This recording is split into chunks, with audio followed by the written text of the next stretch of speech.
Later Representative Lucy Torres Gomez is considering running for senator in the 2022 elections. This was confirmed by her husband, Ormoc City Mayor Richard Gomez on Politiscope. Pero pinag-iisipan niya kung talagang tutuloy siya kasi kung maganda talaga kung magtuloy-tuloy talaga yung magandang survey niya, I'm just saying this, but siguro she has interest to run for national. The lady lawmaker ranked number 5 in the first quarter survey for senators of Publicus Asia. Gomez said in case his wife runs for a national position, she would prefer joining the administration party. Definitely, si Lucy would want to run with the administration kasi nasa administration naman ang partido namin, no?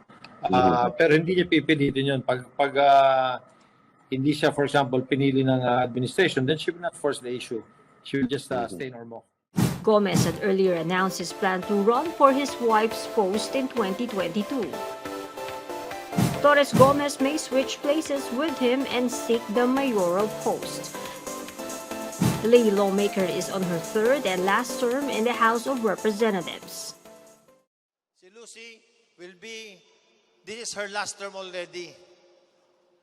Okay lang mo na mag-pull mini Congresswoman? Okay mo? Si Congresswoman, mudagan pagka-mayor.